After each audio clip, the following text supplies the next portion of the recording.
అందరికీ నమస్తే మాస్టర్స్. మనందరి గురువు గారైన బ్రహ్మర్షి పితామహ పత్రిజీ గారికి, వంశీకిరణ్ మాస్టర్ గారికి, ప్రవీణ మేడం గారికి ఆత్మ ప్రణామాల్ని, కృతజ్ఞతల్ని తెలియజేసుకుంటున్నానండి. దివ్య మనోప్రకాశం బుక్ రచయిత అయిన టార్కం గురువు గారికి కూడా ఆత్మ ప్రణామాల్ని తెలియజేసుకుంటున్నాను. అధ్యాయం 24 మాస్టర్స్, ఉన్నత మానసం చాప్టర్ చదువుకోబోతున్నాము. కంటిన్యూ చేసుకుంటున్నాం మాస్టర్స్.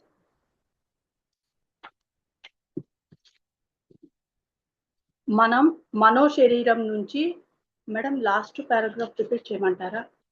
ఒకసారి రిపీట్ చేయి. ఓకే. అతను ఆధ్యాత్మిక త్రయంలోని శాశ్వత అణువులతో భూమి, నీరు, వాయువులను అదుపు చేయగలడు. మానవ చైతన్య మూలాలతో గొప్ప సామర్థ్యాలు నిద్రాణంగా ఉన్నాయి. మానవ చైతన్య మూలాలతో గొప్ప సామర్థ్యాలు నిద్రాణంగా ఉన్నాయి. కొన్ని నిద్రాణంగా అలా ఉండిపోయినాయి, వర్క్ చేయట్లా, పని చేయట్లా. ఆ సామర్థ్యాలను ఉపయోగించుకోవడానికి జ్ఞానంతో పాటు ఆధ్యాత్మిక వాస్తవీకరణ, మనం మనో శరీరం నుంచి సహాయాన్ని ఆశించకూడదు. అలా మళ్ళీ చదువుమా. ఆ సామర్థ్యాలను ఉపయోగించుకోవడానికి జ్ఞానంతో పాటు ఆధ్యాత్మిక వాస్తవీకరణ అవసరం. జ్ఞానము, ఆధ్యాత్మిక వాస్తవీకరణ అనేది అవసరం. మనం మనో శరీరం నుంచి సహాయాన్ని ఆశించకూడదు.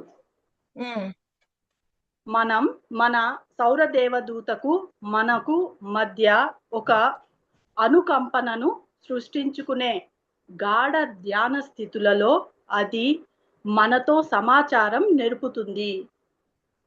అంటే దీనితో ఏర్పరచుకోకుండా సౌర దేవతతో కనెక్టివిటీ ఏర్పరచుకోండి అంటున్నారు. మళ్ళీ చెప్పు ఒక్కసారి, పై లైన్ కింద లైన్ రెండు చదువు. మనం మన మనో శరీరం నుంచి సహాయాన్ని ఆశించకూడదు. మనం మన సౌర దేవదూతకు మనకు మధ్య ఒక అనుకంపనను సృష్టించుకునే గాఢ ధ్యాన స్థితులలో అది మనతో సమాచారం నేర్పుతుంది. మనతో సమాచారాన్ని నేర్పుతుంది అంటే కనెక్టివిటీతో ఆ సమాచారాన్ని పొందగలుగుతాం. అది ఉన్నత మానసంలో మనకు అమూల్యమైనది నిధి, ఆజ్ఞా కేంద్రం ఉన్నాయి. నిధి, ఆజ్ఞా కేంద్రం ఉన్నాయి. దీనిని కలశం అంటారు. కలశం విధి కదా నువ్వు అనింది? నిధి మేడం, నిధి నిధి నిధి. ఉన్నత మానసంలో మనకు అమూల్యమైన నిధి, ఆజ్ఞా కేంద్రం ఉన్నాయి. దీనిని కలశం అంటారు. కలశం 12 దళాలతో కూడి ఉంటుంది. అంటే మనము అనుకుంటుంటాం కదా, బాబా చెప్తాడు ఇక్కడ ఎంతో జ్ఞాన భాండాగారం ఉంది, మీరు ఆ భాండాగారాన్ని ఉపయోగించుకోండి అని చెప్తారు కదా, అలాగా. కలశం 12 దళాలతో కూడి ఉంటుంది. దళాలతో ప్రతిదానికి 3 విధులు ఉంటాయి. అవి 1 జ్ఞాన, ప్రేమ, త్యాగం మరియు కుతూహలాన్ని, శక్తులను వ్యాపింపచేయటం. 2వది వ్యక్తిత్వపు సుగుణాలను ప్రసరింపచేయటం. 3వది 12 మనోశక్తులను లేదా సిద్ధులను ప్రదర్శించటం. మళ్ళీ ఒక్కసారి ఫస్ట్ చదువుమా. Okay madam. కలశం 12 దళాలతో కూడి ఉంటుంది. దళాలలో ప్రతిదానికి 3 విధులు ఉంటాయి. అవి 1 జ్ఞాన, ప్రేమ, త్యాగం మరియు కుతూహలాన్ని, శక్తులను వ్యాపింపచేయటం. జ్ఞాన, ప్రేమ, త్యాగం మరియు కుతూహలాన్ని, శక్తులను వ్యాపింపచేయటం. 2వది రెండు మేడం, ఒక దాంట్లోనే ఇదంతా మేడం. ఒక ఫస్ట్ ఓహో ఓకే జ్ఞాన ప్రేమ త్యాగం మరియు కుతూహలాన్ని శక్తులను వ్యాపింపచేయటం. ఉమ్, రెండవది వ్యక్తిత్వపు సుగుణాలను ప్రసరింపచేయటం. ఉమ్. మూడవది 12 మనోశక్తులను లేదా సిద్ధులను ప్రసరించటం. ఓకే ఒక్కొక్క దళంలో ఈ 3 ఉంటాయని చెప్తున్నారు. 12 దళాలు, 12 దళాలలో ఒక్కొక్క దళంలో ఈ 3 ఉంటాయి. 4 పాయింట్స్ ఉన్నాయి మేడం. నాలుగవది నాలుగా మూడవ ఓకే అవును మేడం. మూడవది ఉమ్, 12 మనోశక్తులను లేదా సిద్ధులను ప్రదర్శించటం. ఉమ్, నాలుగవది ఈ సిద్ధులే మానవ ఆత్మలో 12 శక్తులుగా వ్యక్తీకరించబడతాయి అని చెప్తున్నారు మేడం. ఓకే 12 శక్తులు. ఇప్పుడు 12 శక్తులు ఏంటనేసి చెప్తున్నారు మేడం. ఉమ్, మానవ ఆత్మ యొక్క 12 మనోశక్తులు ఇవి. ఒకటి మరణించిన వారిని జీవింపచేసే శక్తి. చదువు వరుసగా. రెండవది మీ ఆత్మను విశ్వాత్మతో ఐక్యం చేసే శక్తి. ఉమ్, అది మిమ్మల్ని తేలిక చేసి నీటిపై నడవటం లేదా తేలటం సాధ్యం చేసే శక్తి. నాలుగవది మిమ్మల్ని బరువుగా చేసుకునే శక్తి. గ్రహాంతర ప్రయాణాలలో కొన్ని గ్రహాల మీద దిగటానికి ఇది ఉపయోగపడుతుంది. ఐదవది ఉమ్. భవిష్యత్తును చూడగలిగే శక్తి. ఏంటి? భవిష్యత్తును చూడగలిగే శక్తి. ఓకే ఉమ్, ఆరవది మనుష్యుల కర్మ అనుమతిస్తే వారిని స్వస్థత చేకూర్చే శక్తి. ఉమ్, పది మీరు దివ్య దృష్టి, దివ్య శ్రవణాలను పొందే శక్తి. 8 మీ శరీరాన్ని మీరు కోరుకున్నంత కాలం రక్షించే శక్తి. 9వది నీటిని, జంతువులను, సమూహాలను అదుపు చేసే శక్తి. 10 సర్వవ్యాపకత్వానికి దారి చూపే శక్తి. 11వది సర్వజ్ఞతకు దారి తీసే సామర్థ్యం. 12 సర్వశక్తిమంతానికి దారి తీసే సామర్థ్యం. ఇవి 12 శక్తులు చెప్పారు మేడం. 12 మనోశక్తులు. ఓకే అంటే మానవాత్మలో 12 దళాలు ఉంటాయి. ఈ 12 దళాలలో ఒక్కొక్క దళంలో మళ్ళీ 4 ఉంటాయి. లాస్ట్ 4 దాంట్లో 12 శక్తులు ఉంటాయి. ఆ 12 శక్తులు ఏంటో చెప్పారు, అంతే కదా? అవును మేడం. కంటిన్యూ చేయనా మేడం? ఉమ్, ఈ శక్తులన్నీ ప్రాచీన మతాలు, పురాణాలన్నింటిలోనూ నింపబడ్డాయి. అవి మన విద్యుత్తు జ్వాల దివ్యాగ్నులను కమలపు 12 దళాల ద్వారా విడుదల చేసినప్పుడు మనకు వచ్చే శక్తులు. మళ్ళీ ఒక్కసారి చదవమ్మా. Okay madam. ఈ శక్తులన్నీ ప్రాచీన మతాలు, పురాణాలన్నింటిలోనూ నింపబడ్డాయి. ఉమ్, అవి మన విద్యుత్తు జ్వాల దివ్యాగ్నులను కమలపు 12 దళాల ద్వారా విడుదల చేసినప్పుడు మనకు వచ్చే శక్తులు. ఉమ్, అర్హతుడు ఈ శక్తులన్నీ పొంది తన 5వ ఉపదేశం పొందేలోపు వాటిపై ఆధిపత్యం పొందుతాడు. ఈ 5వ ఉపదేశం పొందేలోపు ఆధిపత్యం పొందుతాడు.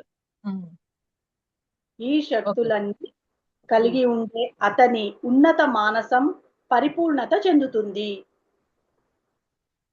ఈ శక్తులు ఎప్పుడైతే ఉంటాయో వాళ్ళ యొక్క ఉన్నత మానసం పరిపూర్ణంగా ఉంటుంది.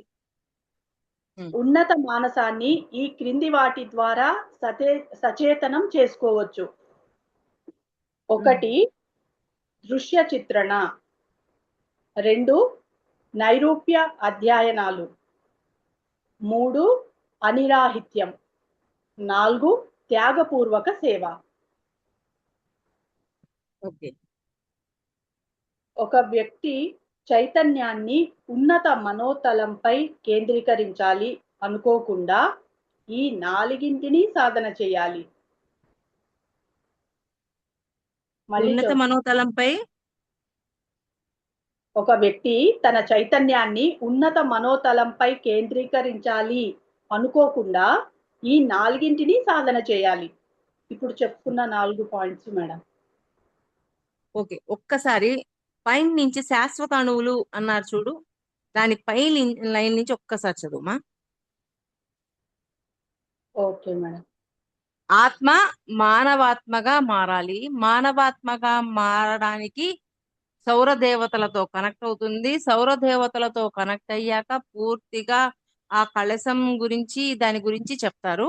ఇప్పుడు ఒకసారి ఎప్పుడైతే మానవాత్మగా అవుతుందో అప్పుడు ఆధ్యాత్మిక త్రయంలోకి వెళ్తుంది. ఆధ్యాత్మిక త్రయంలో 3 ఉంటాయి. మళ్ళీ 3 రకాల అణువులు ఉంటాయి. దాంట్లో శాశ్వత అణువులు కూడా ఉంటాయి. ఆ శాశ్వత అణువులకు పైన నుంచి లైన్ చదువు.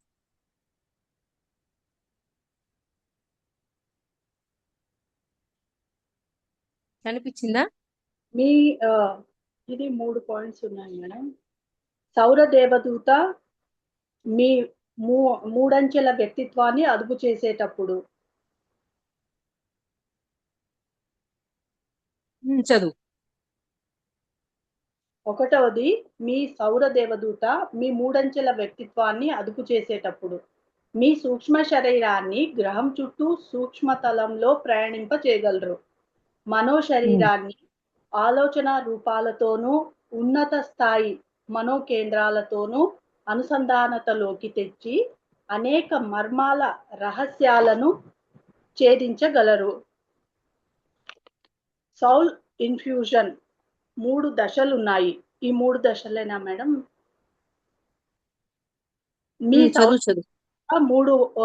మీ మూడంచెల వ్యక్తిత్వాన్ని అదుపు చేసినప్పుడు, రెండవది మీ మానవాత్మ కలశపు 9 దళాలను వికసింప చేసుకున్న తరువాత సౌర దేవదూతతో కలిసిపోతుంది.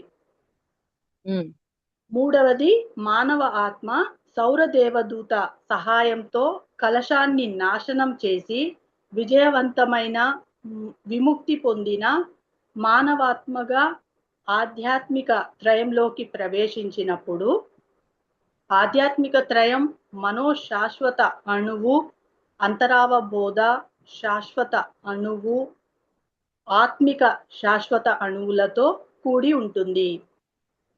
ఎప్పుడైతే మానవాత్మగా మారిపోయిందో అప్పుడు ఈ అణువులు ఉంటాయి. దాంట్లో అంతరావబోధ శాశ్వత అణువులు, ఆధ్యాత్మిక త్రయం సంబంధించిన అణువులు. ఫస్ట్ ఏంది? ఆధ్యాత్మిక త్రయం మనో శాశ్వత అణువు, అంతరావబోధ శాశ్వత అణువు, ఆత్మిక శాశ్వత అణువులతో మనో అణువులు. ఇట్లాగా ఆధ్యాత్మిక త్రయంలోకి వెళ్ళాక ఈ అణువుల్ని కలిగి ఉంటుంది. ఆత్మ మానవాత్మగా మారాలి. మానవాత్మగా మారే క్రమంలో సౌర దేవత దూతలతోటి కలుస్తుంది. కలిసి తనకున్న 9 దళాలని నాశనం చేస్తుంది. నాశనం చేశాక అది మానవాత్మగా మారాక ఆధ్యాత్మిక త్రయంలోకి వెళ్తుంది. ఆధ్యాత్మిక త్రయంలోకి వెళ్ళాక ఈ కింది అణువులు కలిగి ఉంటుంది. మనో అణువులు, అంతరావబోధ అణువులు, శాశ్వత అణువులు, ఆధ్యాత్మిక త్రయ అణువులు కలిగి ఉంటుంది. ఈ దశలో మానవుడు అర్హతుడు, 4వ ఉపదేశకుడు లేదా అధినేతగా మారి వ్యక్తిత్వపు పదార్థాలను, అంశాలను అదుపు చేయగలడు. అలా ఒక్కసారి. Okay madam. ఈ దశలో మానవుడు అర్హతుడు, 4వ స్థాయి ఉపదేశకుడు లేదా అధినేతగా మారి వ్యక్తిత్వపు పదార్థాలను, అంశాలను అదుపు చేయగలడు. అంటే 4వ ఉపదేశంలోకి వెళ్ళిపోతాడు.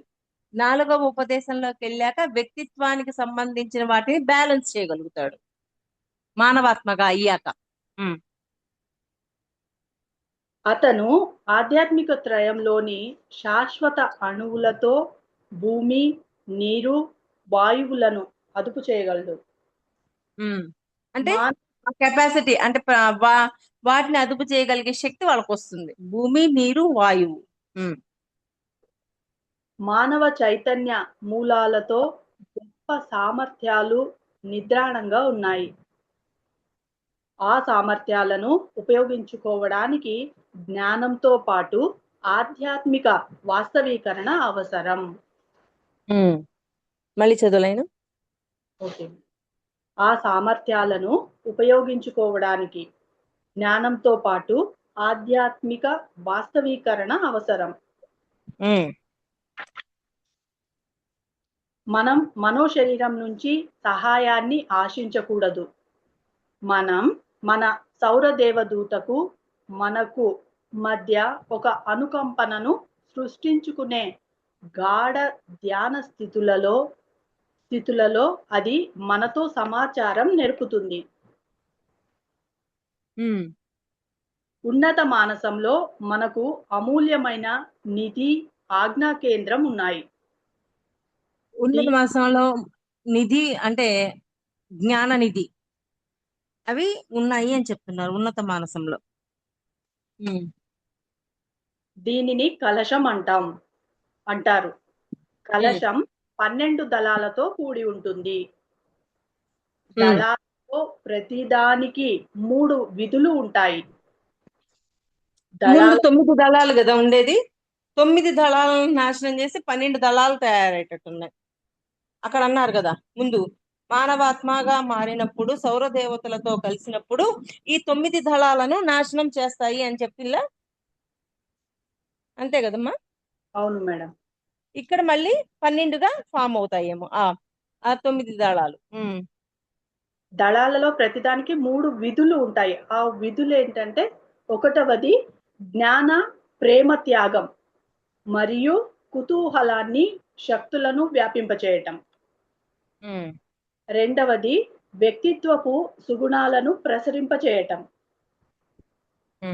మూడవది 12 మనోశక్తులను లేదా సిద్ధులను ప్రదర్శించటం. నాలుగవది ఈ సిద్ధులే మానవ ఆత్మలో 12 శక్తులుగా వ్యక్తీకరించబడతాయి. ఇవి 4 నిధులు అని చెప్పారు మేడం, సిద్ధులు అని చెప్పారు. ఇప్పుడు 12 శక్తులు చదువుతున్నాను మేడం. 12 మానవ ఆత్మ యొక్క 12 మనోశక్తులు ఇవి. ఒకటి మరణించిన వారిని జీవింపచేసే శక్తి. రెండవది మీరు ఆత్మను విశ్వాత్మతో ఐక్యం చేసే శక్తి. మూడవది మిమ్మల్ని తేలిక చేసి నీటిపై నడవటం లేదా తేలటం సాధ్యం చేసే శక్తి. నాలుగవది మిమ్మల్ని బరువుగా చేసుకునే శక్తి. గ్రహాంతర ప్రయాణాలలో కొన్ని గ్రహాల మీద దిగటానికి ఇది ఉపయోగపడుతుంది. అంతే. ఐదవది భవిష్యత్తును చూడగలిగే శక్తి. ఆరవది మనుష్యుల కర్మ అనుమతిస్తే వారిని స్వస్థత చేకూర్చే శక్తి.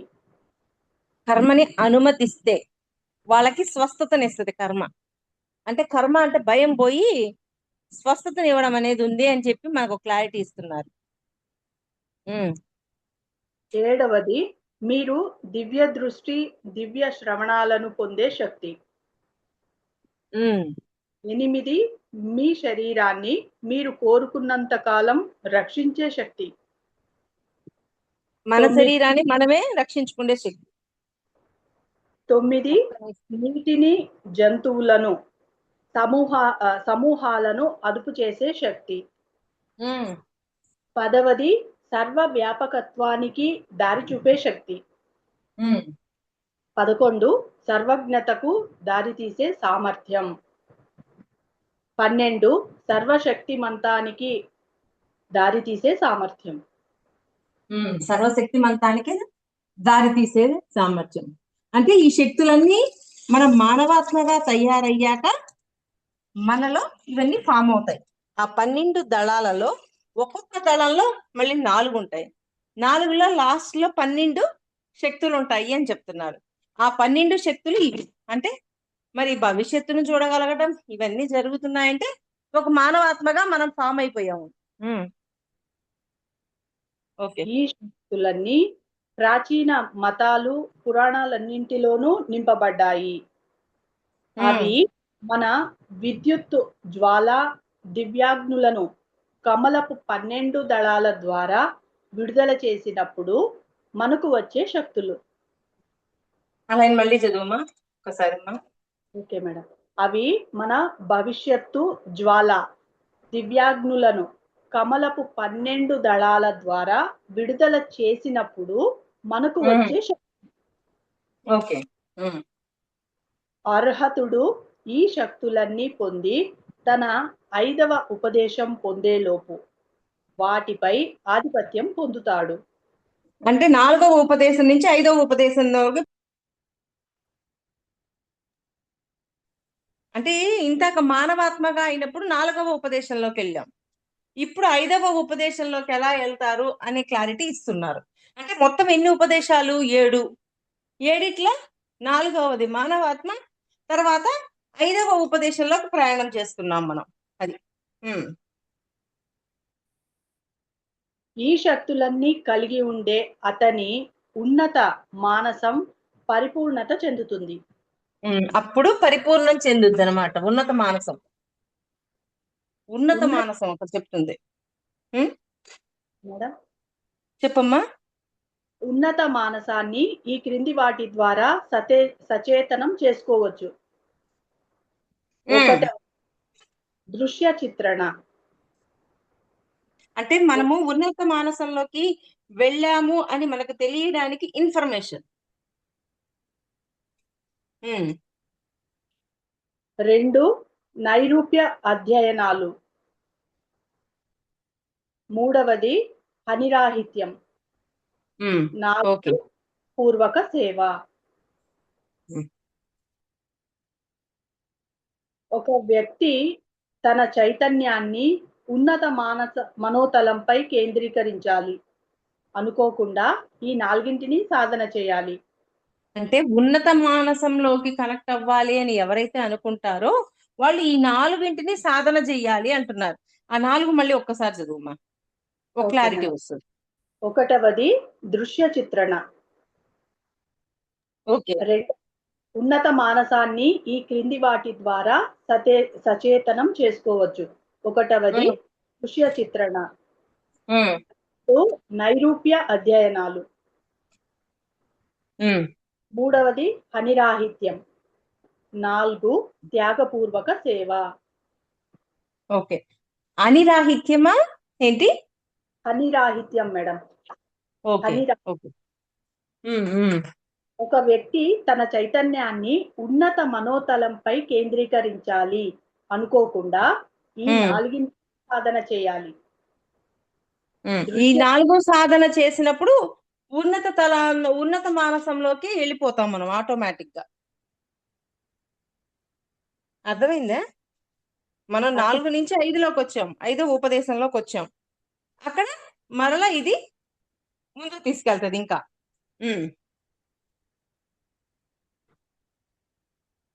దృశ్య చిత్రణ అంటే చేతన మానసానికి ఉన్నత మానసానికి మధ్య వారధి నిర్మించటం. అంటే దృశ్య చిత్రణ అంటే ఇప్పుడు ఆ దృశ్యాన్ని చిత్రీకరించడం ద్వారా మనము ఉన్నత మానసంలో ఉన్నామా నిమ్న మానసంలో ఉన్నామా అనే క్లారిటీ మనకు వస్తుంది. అంటే దృశ్య చిత్రణ అంటే నాకు ఇక్కడ ఏమనిపించిందంటే మన భావాలు, ఇప్పుడు కళలో మన భావాన్ని బట్టి మనం ఉన్నతంగా ఆలోచిస్తున్నామా ఇంకా తక్కువగా ఆలోచిస్తున్నామా అనే క్లారిటీ వస్తుందా రాదా? అది అంటే చేతన మానసానికి ఉన్నత మానసానికి మధ్య వారధి నిర్మించటం.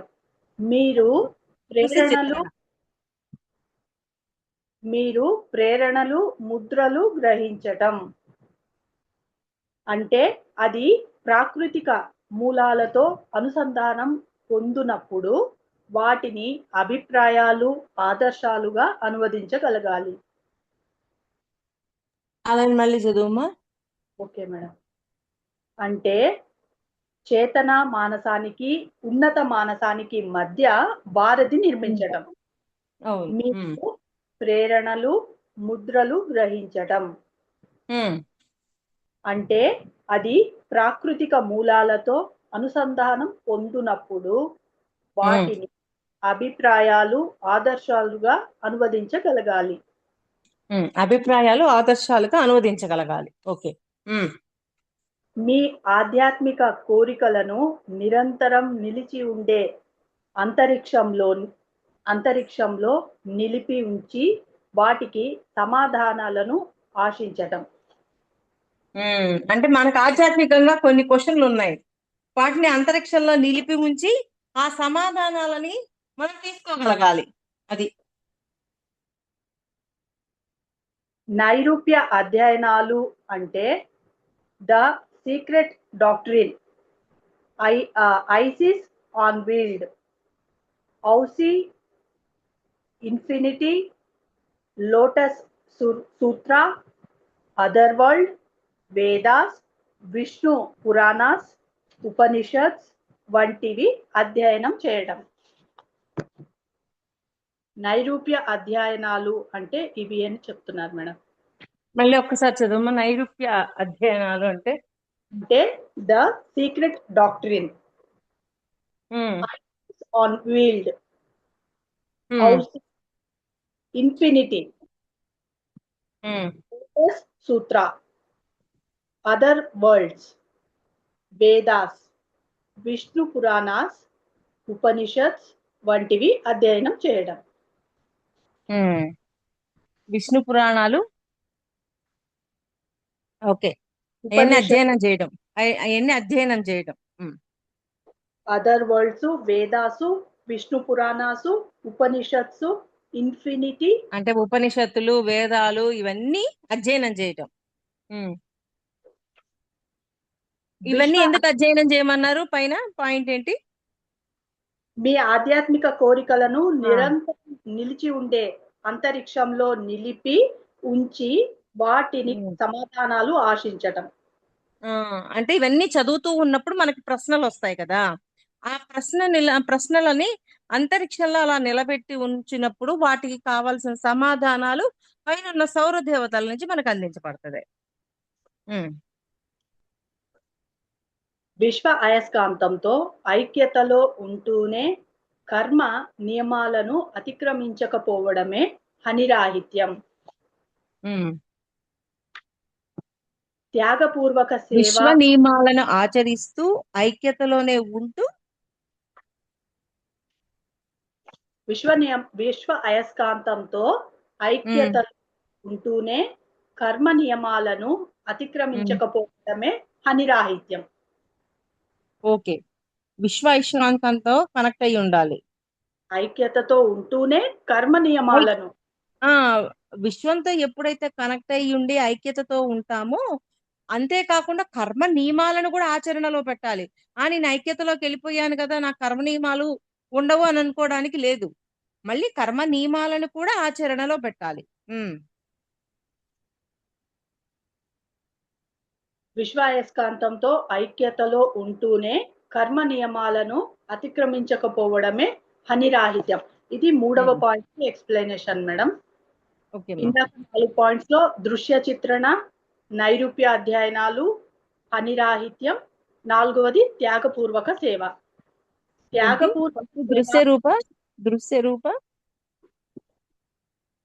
దృశ్య చిత్రణ ఇందాక 4 పాయింట్స్ తెలుసుకున్నాం కదా మేడం. దృశ్య చిత్రణ, నైరూప్య అధ్యయనాలు, హనిరాహిత్యం, త్యాగపూర్వక సేవ. ఇవి దేని కిందకు వచ్చాయి?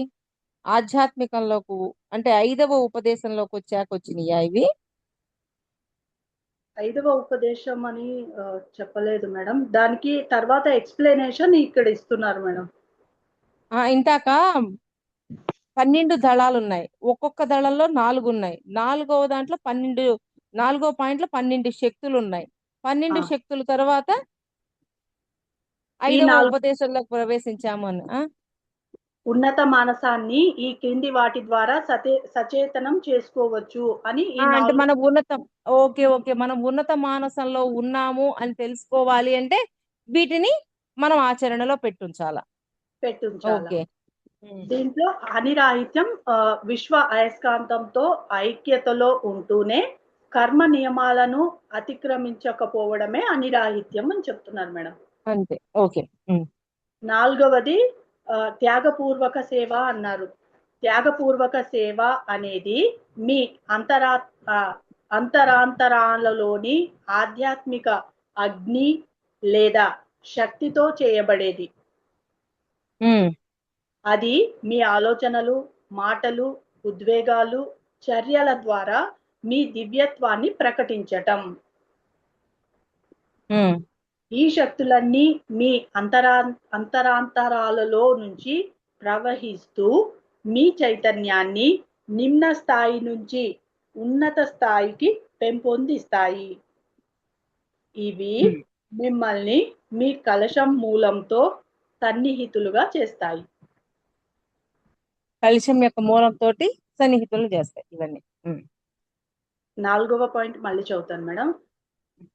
త్యాగపూర్వక సేవ అనేది మీ అంతరంతరాలలోని ఆధ్యాత్మిక అగ్ని లేదా శక్తితో చేయబడేది.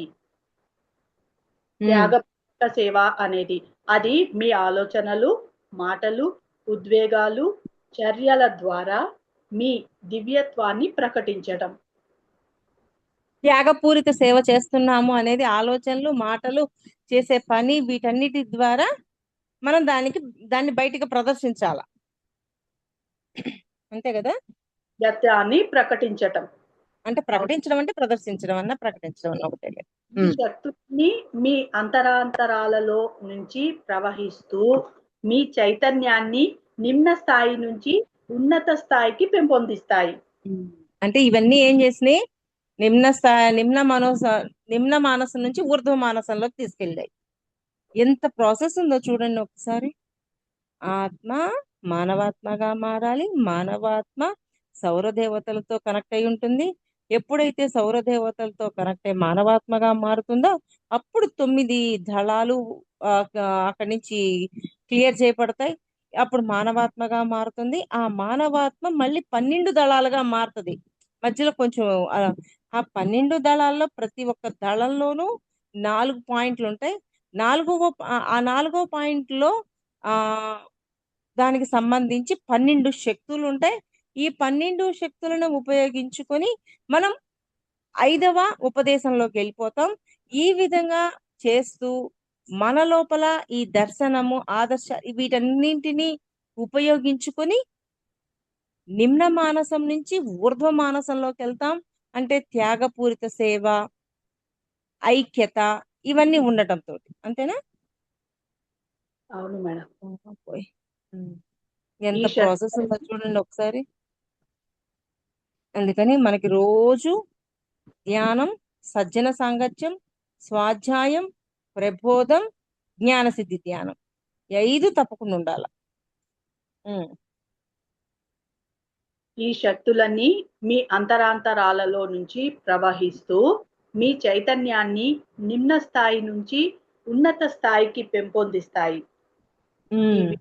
మిమ్మల్ని మీ కలశం మూలంతో సన్నిహితులుగా చేస్తాయి. అది ఈ చాప్టర్ కంప్లీట్ అయింది మేడం.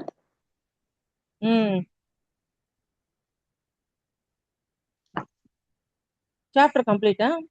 అవును మేడం. అది క్లోజ్ చేసేది. Okay master. ఇంత చక్కటి అవకాశం ఇచ్చిన ప్రవీణ మేడం గారికి, తారకం గురువు గారికి నా హృదయపూర్వకమైన కృతజ్ఞతలు తెలియజేస్తున్నానండి. మీ అందరికీ కూడా thank you so much masters.